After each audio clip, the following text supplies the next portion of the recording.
Okay students, class 12 RBSE के बच्चों के लिए हिंदी मीडियम में आज हम सदिशों के बारे में थोड़ा और पढ़ेंगे। कल से हमने एक अध्याय स्टार्ट किया था सदिश के बारे में और उसमें हमने पढ़ा था कि भौतिक राशियां दो प्रकार की होती हैं, सदिश और अदिश। सदिश राशियां वो होती हैं जिनमें मापांक के साथ साथ दिशा भी होती है। उसके बाद हमने सदिशों के स्थिति सदिश के बारे में समझा था कि किसी बिंदु का स्थिति सदिश हम कैसे ज्ञात कर सकते हैं। ठीक है, आज हम समझेंगे कि दो बिंदुओं को मिलाकर के कैसे स्थिति सदिश ज्ञात किया जा सकता है। ठीक है, यानी दो बिंदुओं को मिलाने से कैसे स्थिति सदिश हम ज्ञात कर सकते हैं। ठीक है, तो दो बिंदु आप ऐसे ले सकते हो जैसे कि ये P1 है और ये P2 है। दो बिंदु हैं, P1 के निर्देशांक x1, y1 और z1 है और P2 के निर्देशांक x2, y2 और z2 है। ठीक है, और इसके बाद एक मूल बिंदु हम लेते हैं। मूल बिंदु हमने ले लिया O। ठीक है, मूल बिंदु हमने लिया O। ठीक है ना, तो ये मूल बिंदु है, इसको हमने इसके साथ ज्वाइन कर दिया, P1 के साथ ज्वाइन कर दिया और P2 के साथ भी हमने इसको ज्वाइन करवा दिया। ठीक है, तो इस तरह से हमने दो बिंदु P1 और P2 जिनके निर्देशांक x1, y1, z1 और x2, y2, z2 है हमने लिए, और एक बिंदु मूल बिंदु जो कि फिक्स होता है। मूल बिंदु इसलिए लिया जाता है ताकि बिंदु P1 और P2 के स्थिति सदिश ज्ञात किए जा सके। बिंदु O के सापेक्ष, बिंदु O के सापेक्ष एक निश्चित बिंदु का निर्धारण करते हैं। ठीक है, ताकि अगर P1 और P2 की स्थिति बदलती है तो O की स्थिति नहीं बदलती है, O के सापेक्ष हम उनके स्थिति सदिश ज्ञात कर सकते हैं। ठीक है, तो O के सापेक्ष P1 का स्थिति सदिश होगा, O के सापेक्ष P1 का स्थिति सदिश क्या हो जाएगा भाई, इसको हम लिखेंगे OP1 वेक्टर और ये बराबर होगा x1 i cap plus y1 j cap plus z1 k cap. ठीक है, ये कल हमने जाना था कि स्थिति सदिश कैसे ज्ञात किया जाता है। और O के सापेक्ष P2 का स्थिति सदिश हम ज्ञात करेंगे और वो होगा OP2 वेक्टर और बराबर होगा x2 i cap plus y2 j cap plus z2 k cap के बराबर। ठीक है, अब हम जानेंगे कि P1 P2 वाला सदिश यानी दो बिंदुओं को मिलाने से जो सदिश बनेगा P1 P2 वेक्टर वो क्या होगा। तो अब हम ज्ञात करेंगे P1 P2 वेक्टर और ये बराबर होगा OP2 vector minus OP1 vector के, जब हम इसमें त्रिभुज का योग नियम लगाएंगे तब। ठीक है, त्रिभुज का योग नियम लगाने के बाद P1 P2 वेक्टर बराबर होगा OP2 vector minus OP1 vector. OP2 vector होगा x2 i cap plus y2 j cap plus z2 k cap और इसमें से माइनस कर देंगे x1 i cap plus y1 j cap plus z1 k cap को minus कर देंगे। Minus करने के बाद हमें मिलेगा x2 minus x1 i cap plus y2 minus y1 j cap plus z2 minus z1 k cap. ठीक है, ये सदिश मिलने वाला है P1 P2 वेक्टर के बराबर। तो P1 P2 वेक्टर बराबर होगा x2 minus x1 i cap plus y2 minus y1 j cap plus z2 minus z1 k cap के। ठीक है, यानी दो बिंदुओं को मिलाने वाला सदिश कैसे ज्ञात करते हैं, x2 minus x1 i cap plus y2 minus y1 j cap plus z2 minus z1 k cap. इसमें आप दो तरह के कंपोनेंट देख सकते हैं। दो तरह के कंपोनेंट, एक तो वो कंपोनेंट है जो x2 minus x1 y2 minus y1 और z2 माइनस z1 होगा। ये तो होते हैं आपके अदिश कंपोनेंट, अदिश खंड होते हैं। ठीक है, और एक वो होते हैं जिनके साथ में डायरेक्शन लगी होती है x2 minus x1 i cap y2 minus y1 j cap और z2 minus z1 k cap. ठीक है, ये होते हैं जिनके साथ में हमने दिशा को जोड़ा हुआ है।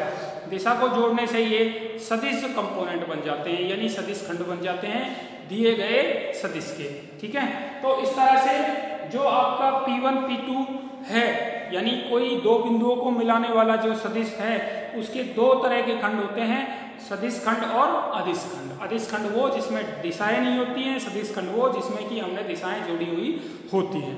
ठीक है, तो ये है आपका दो बिंदुओं को मिलाने वाला सदिश। इसके बाद आता है आपका सेक्शन फॉर्मूला, यानी जिसको हम बोलते हैं खंड सूत्र। खंड सूत्र, तो अब हम ज्ञात करेंगे खंड सूत्र के लिए फॉर्मूला, यानी सूत्र क्या होगा, खंड सूत्र का सूत्र क्या होगा। ठीक है, तो खंड सूत्र होता है, क्या होता है देखिए, अगर कोई रेखाखंड आपको दिया हुआ है, कोई रेखाखंड आपको दे रखा है, तो रेखाखंड के ऊपर मान लीजिए कोई बिंदु है, कोई बिंदु है, तो वो उस रेखाखंड के भी खंड कर देता है। ठीक है, तो जैसे कि मान लीजिए हमने ये एक रेखाखंड ले लिया आपका AB कोई रेखाखंड है। ठीक है, इस रेखाखंड के ऊपर कोई बिंदु है C, इसलिए रेखाखंड के ऊपर कोई बिंदु C है। ठीक है, अब ये बिंदु C जो है, जो आपको रेखाखंड AB के ऊपर दे रखा है, ये इस रेखाखंड को M और N के रेशियो में, M और N के अनुपात में विभाजित करता है। ठीक है, हम ज्ञात करना चाह रहे हैं खंड सूत्र, हम ज्ञात करना चाह रहे हैं खंड सूत्र। तो इसमें जो AB रेखाखंड है, इसके ऊपर, यानी अंतः खंड बोलते हैं इसको, जब रेखाखंड के अंदर ही कोई बिंदु होता है तो उसको हम बोलते हैं अंतः खंड। ठीक है, इंटरनल सेक्शन बोलते हैं। तो अंतः खंड का हम सूत्र ज्ञात करना चाह रहे हैं। अब इन सब के लिए हमें एक निश्चित बिंदु की कल्पना करनी पड़ेगी, यानी निश्चित बिंदु हमको मानना पड़ेगा। तो मान लिया कि जो O बिंदु है, ये निश्चित बिंदु है, तो O के सापेक्ष A का स्थिति सदिश लिखेंगे।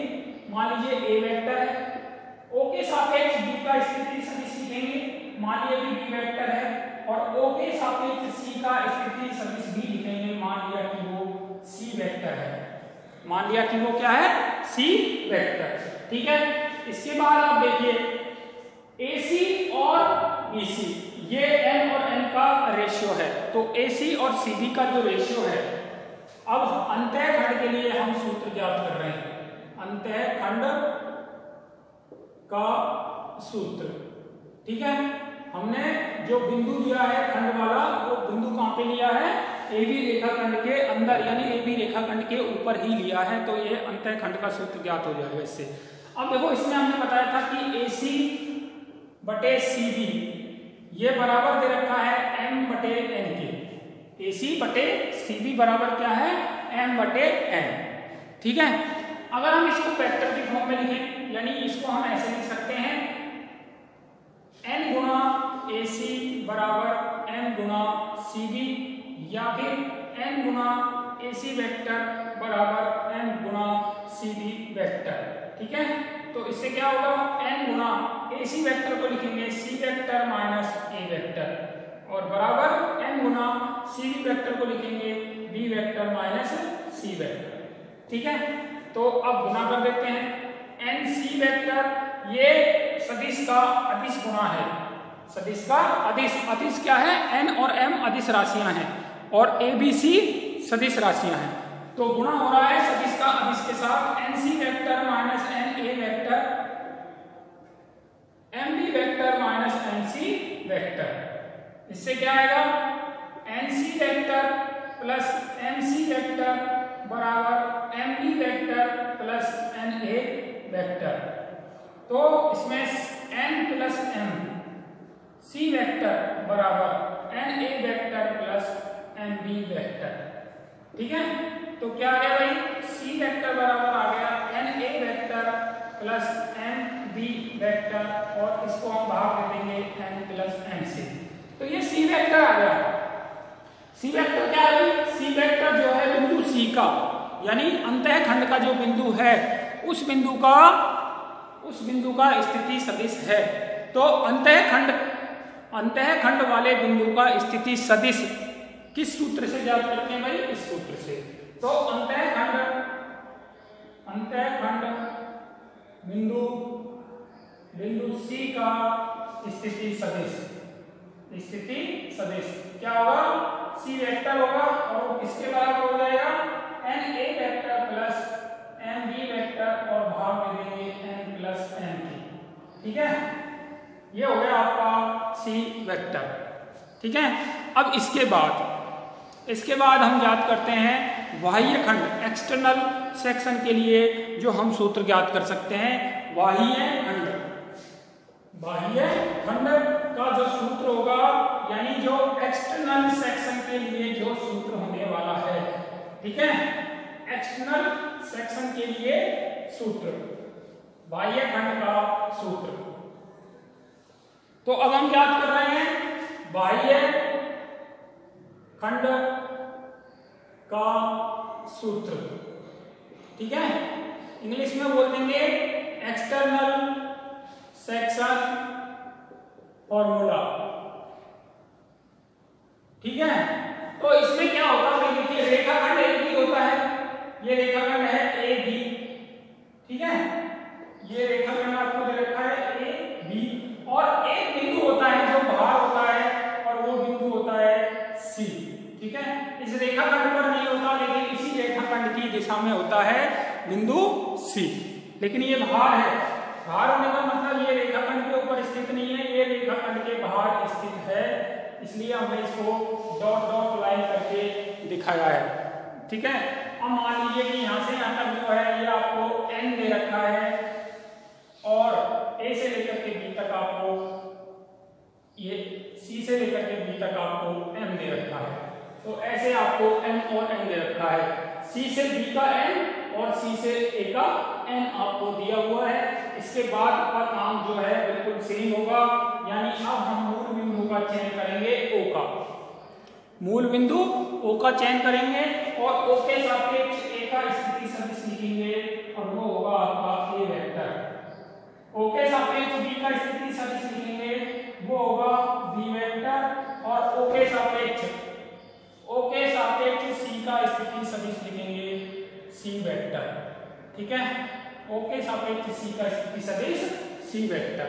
ठीक है, अब आप देखिए यहाँ पे AC यानी AC बटे AB बराबर n बटे m AC बटे में AB बराबर हो गया, या तो आप C से लीजिए CB और बटे में क्या आएगा CA। तो CB तो कितना है m और CB तो है m और CA है आपका n, तो m बटे n। ठीक है, अब आप इसको ऐसे भी लिख सकते हो CB सदिश बटे CA सदिश बराबर m बटे n, और जब हम तिरछा गुणा करेंगे NCB वेक्टर बराबर NCA वेक्टर, तो इससे आएगा n गुना CB वेक्टर। CB वेक्टर का मतलब B vector minus C vector बराबर n Guna A vector minus C vector. ठीक है, तो इसको लिख सकते हैं NB vector minus NC vector बराबर NA vector minus NC vector.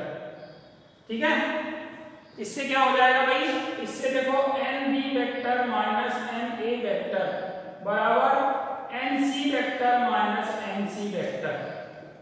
तो NB vector minus NA vector बराबर हो जाएगा n माइनस n गुणा C वेक्टर। ठीक है, और C वेक्टर का जब मान ज्ञात करेंगे तो C वेक्टर बराबर हो जाएगा NB vector minus NA vector, और इसको हम भाग दे देंगे n माइनस n से। तो ऐसे हम C वेक्टर ज्ञात कर सकते हैं। C वेक्टर का मतलब हम ज्ञात कर सकते हैं बाह्य खंड में जो बिंदु है C, उसका सूत्र क्या होगा या उसका स्थिति सदिश हम कैसे ज्ञात करेंगे। तो C बिंदु का स्थिति सदिश क्या होगा, C वेक्टर, और C वेक्टर बराबर हो जाएगा NB vector minus NA vector बटे B n माइनस m। ये है बाह्य खंड का सूत्र, बाह्य खंड का सूत्र। तो इस तरह से आप अंतःखंड और बाह्य खंड के लिए सूत्र ज्ञात कर सकते हैं। ठीक है, तो यह तो हमने किया, सूत्रों का विवेचन किया कि सूत्र को आप कैसे ड्राइव कर सकते हो। ठीक है, अब इसके बाद आपकी एक्सरसाइज आती है, एक्सरसाइज 13.1 एक्सरसाइज आती है। इसके कुछ प्रश्न हम हल करेंगे। तो देखिए प्रश्नमाला 13.1, प्रश्नमाला 13.1।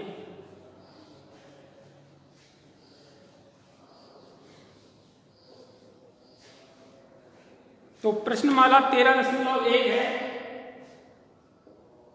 प्रश्नमाला 13.1 का पहला सवाल है, निम्नलिखित सदिशों के परिमाण ज्ञात कीजिए। जो सदिश दे रखा है इसका परिमाण हमको ज्ञात करना है। तो इसमें हम ले लेते हैं सी सदिश।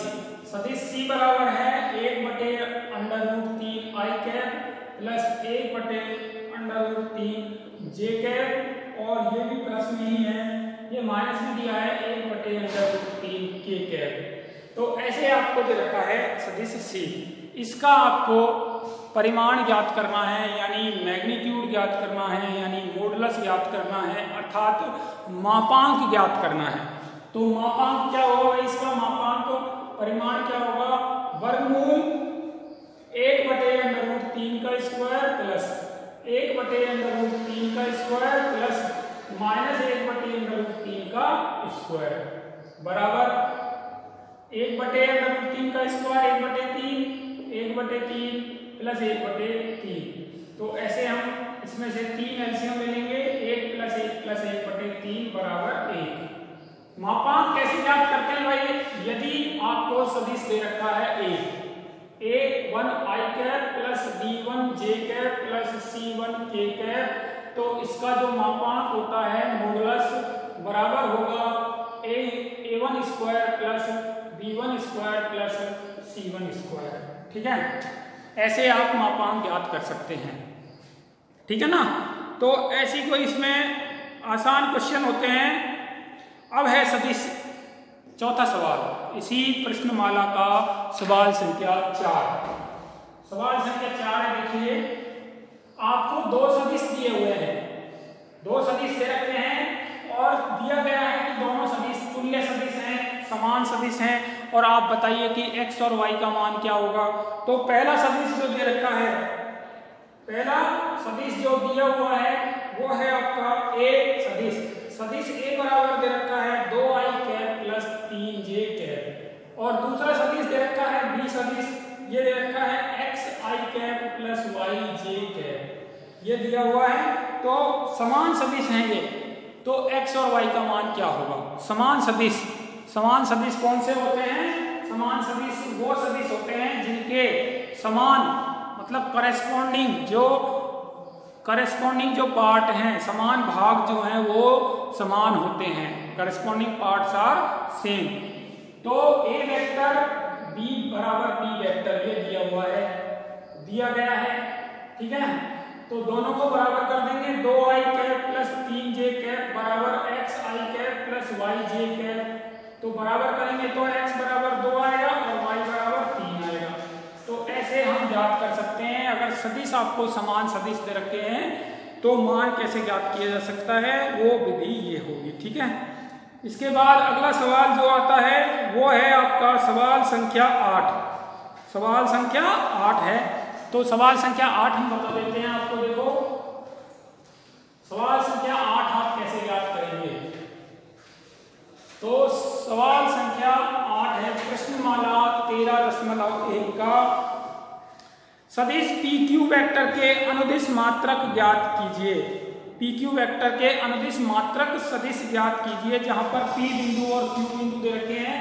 बिंदु P आपको दिया हुआ है, बिंदु P बराबर दे रखा है आपको, बिंदु P दिया हुआ है। देखो बिंदु P है, बिंदु P दे रखा है 1 2 3 और बिंदु Q दे रखा है आपको 4 5 6। ये दो बिंदु आपको दे रखे हैं और पी क्यू वेक्टर के अनुदिश पी क्यू वेक्टर की दिशा में पी क्यू वेक्टर की दिशा में ही आपको सदिश ज्ञात करना है, पी क्यू की दिशा में। तो कैसे ज्ञात करते हैं भाई? बिंदु क्यू का सदिश, बिंदु क्यू का स्थिति सदिश माइनस बिंदु पी का स्थिति सदिश, ठीक है, बराबर बिंदु क्यू का स्थिति सदिश यहां से ज्ञात करेंगे 4i cap plus 5j cap plus 6k cap और इसमें से माइनस कर देंगे बिंदु क्यू का स्थिति सदिश यानी i cap plus 2j cap plus 3k cap. जब माइनस करेंगे तो 4i माइनस i कितना आ गया? 3i कैप और 5j माइनस 2j कितना आ गया? 3j कैप और 6k माइनस 3k आ गया 3k कैप। तो ये स्थिति सदिश आएगा पी क्यू वेक्टर का, ठीक है। अब अगला सवाल देखिए, अगला सवाल है आपका सवाल संख्या लेते हैं हम सवाल संख्या 10। बहुत ही अच्छा सवाल है, बार बार परीक्षाओं में आने के इससे चांस भी होते हैं, ठीक है। तो 10वां सवाल क्या है देखिए, 10वां सवाल है सदिश दे रखा है एक आपको, इसको हमने नाम ले दिया ए सदिश यानी ए वेक्टर। तो ये है आपको दे रखा है 5i cap minus j cap plus 2k cap, ये दिया हुआ है के अनुदिश एक ऐसा सदिश ज्ञात कीजिए जिसका परिमाण क्या हो? 8 इकाई हो, ठीक है। यानी हमें एक ऐसा सदिश ज्ञात करना है जिसकी दिशा तो यही होनी चाहिए एक जैसी, ये वेक्टर की दिशा ही दिशा होनी चाहिए, लेकिन परिमाण जो है इससे 8 गुना होना चाहिए। परिमाण कितना होना चाहिए? 8 इकाई का होना चाहिए, ठीक है। तो परिमाण 8 इकाई का हो यानी लैम्ब्डा का मान आपको 8 दे रखा है, या फिर हम कह सकते हैं अर्थात जो दिया हुआ है क्या कह सकते हैं? 8 इकाई परिमाण वाला स्थिति सदिश कैसे ज्ञात करते हैं भाई? कैसे ज्ञात करते हैं? 8 को गुणा कर देंगे एक इकाई सदिश के साथ में, 8a कैप के साथ में। जब हम 8 को गुणा कर देंगे a कैप क्या है? इकाई सदिश, तो कुल मिलाकर के कितना परिमाण हो जाएगा? 8 हो जाएगा। और दिशा क्या रहेगी? दिशा वही रहेगी जो a वेक्टर की है। तो हम ज्ञात करेंगे, देखो 8 गुना a कैप होता है a vector divided by a का परिमाण, यानी 8 गुना a वेक्टर क्या है? 5i cap minus j cap plus 2k cap और इसको भाग दे देंगे 5 का वर्गमूल प्लस माइनस 1 का वर्ग प्लस 2 का वर्ग बराबर 8 बटे वर्गमूल 25 प्लस 1 प्लस 4 और ये हो जाएगा 5i cap minus j cap plus 2k cap बराबर 8 बटे वर्गमूल 30। 8 बटे वर्गमूल 30 5i cap minus j cap plus 2k cap. ये जो सदिश आया है, ये गणना करने के बाद जो सदिश आया है, ये एक ऐसा सदिश है जिसका परिमाण तो 8 इकाई होगा, लेकिन इसकी दिशा जो होगी वो a वेक्टर के जैसी ही होगी, ठीक है। तो ये एक अच्छा सवाल था आप लोगों के लिए। अब हम लेते हैं एक खंड वाला प्रश्न लेते हैं। खंड वाला प्रश्न संख्या 12 लेते हैं, जिसमें हमको खंड सूत्र का प्रयोग करते हुए और अंतः खंड और बाह्य खंड के लिए बिंदुओं के स्थिति सदिश ज्ञात करने हैं, ठीक है। तो देखिए सवाल संख्या है 12। इसमें आपको एक दे रखा है P वेक्टर बराबर है i cap plus 2j cap minus k cap और Q वेक्टर बराबर है minus i cap plus j cap और प्लस k कैप। ये P और Q के स्थिति सदिश आपको दे रखे हैं। P वेक्टर और Q वेक्टर को मिलाने वाली रेखा को 2:1 के अनुपात में अंतः और बाह्य विभाजित करता है। अनुपात क्या दे रखा है? अनुपात है 2:1, ये अनुपात है। अंतः खंड का सूत्र क्या होगा और बाह्य खंड का सूत्र क्या होगा? तो अंतः खंड का जब सूत्र हमें ज्ञात कर रहे हैं, तो अंतः खंड का सूत्र हमने बताया था क्या होता है भाई? m ऐसे याद करते हैं, देखो अगर PQ को कोई रेखा M और N के अनुपात में विभाजित करती है तो होता है NP vector plus MQ vector और इसको भाग दे देंगे हम N प्लस N से। तो यहाँ पे भी हम यही करने वाले हैं, 1 गुणा P वेक्टर प्लस 2 गुणा Q वेक्टर और इसको हम भाग दे देंगे 1 प्लस 2 के साथ। तो P वेक्टर यानी I plus 2J minus K और plus 2K Q vector minus I plus J plus K और भाग दे देंगे कितने से, 1 प्लस 2 3 से भाग देंगे तो माइनस का I cap 2J plus 2J plus 4J cap और माइनस का K और प्लस का K प्लस का K कैप और भाग दे दिया कितने से, 3 से। तो ये हो गया आपका अंतःखंड में, अंतःखंड में जो बिंदु है उसका स्थिति सदिश। ठीक है, अंतःखंड के सूत्र से। और बाह्य खंड का स्थिति सदिश क्या होगा भाई, बाह्य खंड का स्थिति सदिश। तो बाह्य खंड का स्थिति सदिश देखो ऐसे ही अगर इसी सूत्र से ज्ञात करें तो होता है NP वेक्टर, बीच में आता है माइनस का साइन, NQ वेक्टर और भाग दे देंगे N माइनस M से, यानी 1 गुणा P वेक्टर माइनस 2 गुणा Q वेक्टर और भाग दे दिया 1 माइनस 2 से। तो 1 गुणा P वेक्टर मतलब I cap plus 2J minus K cap minus 2 गुणा minus I plus J plus K cap और भाग दे देंगे 1 माइनस 2 से, यानी I plus 2I 3I 2J minus 2J 0J और माइनस K और minus 2K minus 3K cap और भाग दिया माइनस 1 से। तो आएगा 3I cap minus 3J cap और भाग होगा माइनस 1 से, यानी 3J कैप। तो ऐसे लिखेंगे माइनस 1 से भाग देने के बाद minus 3I cap plus 3K cap. ठीक है, ये है स्थिति सदिश किसका, बाह्य खंड में जो आपको बिंदु दिया गया है उसका। ठीक है, तो ये बहुत आसान होता है, सूत्र की बात होती है, अगर सूत्र याद रहता है तो आसान लगता है, सूत्र याद नहीं होता है तो फिर कुछ नहीं होता है। ठीक है, अब अगला हम सवाल ले लेते हैं, एक सवाल और ले सकते हैं, इतना समय हमारे पास है, एक सवाल अभी हम हल कर सकते हैं। तो सवाल है आपका, सवाल संख्या ले लेते हैं, कौन सा, सवाल संख्या 14 लेते हैं। ठीक है, सवाल संख्या 14 है, थोड़ा बड़ा होगा। दर्शाइए कि बिंदु ABC, A का स्थिति सदिश आपको A वेक्टर दे रखा है 3I minus 4J minus 4K cap और B दे रखा है B वेक्टर दे रखा है 2I minus J plus K cap. C तीसरा वेक्टर दे रखा है I cap minus 3J minus 5K cap. ये 3 सदिश दे रखे हैं, आपको दर्शाना है कि ये समकोण त्रिभुज के शीर्षों का निर्माण करते हैं, यानी ये समकोण त्रिभुज के शीर्ष बिंदु हैं, समकोण त्रिभुज के शीर्ष बिंदु। तो समकोण त्रिभुज हमने ऐसे बना लिया, इसके शीर्ष बिंदु हैं।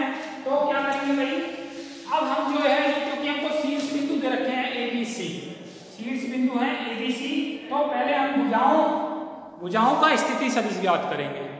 भुजाओं का स्थिति सदिश ज्ञात करने के बाद भुजाओं का मापांक ज्ञात करेंगे और वो मापांक जो है पाइथागोरस प्रमेय को संतुष्ट करना चाहिए। तो क्या करेंगे, देखो AB वेक्टर ज्ञात करेंगे, पहले भुजा ज्ञात करेंगे AB। तो AB का स्थिति सदिश AB वेक्टर यानी B vector minus A vector, तो ये हो जाएगा 2I minus J plus K, इसमें से माइनस कर देंगे 3I minus 4J minus 4K बराबर क्या आएगा, minus I cap minus J plus 4J plus 3J cap K plus 4K plus 5K cap. BC vector C vector minus B vector बराबर C vector है I cap minus 3J minus 5K cap minus C vector B vector है आपका 2I cap minus J cap plus K cap. Minus करेंगे तो I minus 2I minus I cap -3j plus j minus का 2j cap और minus का 5j और minus का k minus का 6k कैप। इसके बाद आता है AC वेक्टर या CA vector, C vector minus A vector यानी I cap minus 3j minus 5k, इसमें से माइनस करना है A का मतलब 3i minus 4j minus 4k, क्या बचेगा I minus 3i minus 2i cap minus 3i और प्लस का 4j प्लस का j कैप माइनस का 5k और प्लस का 4k माइनस का k कैप। तो इस तरह से हमने भुजाओं के स्थिति सदिश ज्ञात कर लिए। भुजाओं के मापांक ज्ञात करेंगे, यानी एक ही भुजा का मापांक ज्ञात करेंगे। एक ही भुजा का मापांक बराबर होगा वर्गमूल -1 का स्क्वायर प्लस 3 का स्क्वायर प्लस 5 का स्क्वायर 25 प्लस 9 34 और 1 35, वर्गमूल 35। ठीक है, ठीक है। हम ज्ञात करेंगे BC भुजा का मापांक। BC भुजा का मापांक होगा -1 का वर्ग प्लस -2 का वर्ग प्लस -6 का वर्ग बराबर 6 × 36, 36 प्लस 4 40 और 1 41, वर्गमूल 41 आएगा। और एक और भुजा बच गई है, AC भुजा का मापांक ज्ञात करेंगे। वर्गमूल में आएगा -2 का वर्ग प्लस 1 का वर्ग प्लस -1 का वर्ग बराबर 4 प्लस 1 प्लस 1 6, यह आएगा। अब हम देख रहे हैं कि BC का वर्ग, BC मापांक का वर्ग 41 होता है और बराबर होगा ये 35 प्लस 6 के, यानी AB के वर्ग के प्लस AC के वर्ग के। ठीक है, तो ऐसे हमने बता दिया कि BC का मापांक का वर्ग बराबर है AB के मापांक का वर्ग प्लस AC के मापांक का वर्ग। ये जो है ये पाइथागोरस थ्योरम है। ये जो हमने स्क्वायर में रेक्टेंगल में लिखी है ये क्या है, पाइथागोरस थ्योरम। ठीक है, तो पाइथागोरस प्रमेय को संतुष्ट करता है दिए गए बिंदुओं से स्थिति सदिश ज्ञात करने के बाद। तो पाइथागोरस थ्योरम का मतलब होता है कि दिया गया त्रिभुज समकोण त्रिभुज है। ठीक है, अतः त्रिभुज ABC समकोण त्रिभुज होगा, समकोण त्रिभुज होगा। ठीक है, तो समकोण त्रिभुज होगा, ये हमको ज्ञात करना था। ओके, धन्यवाद।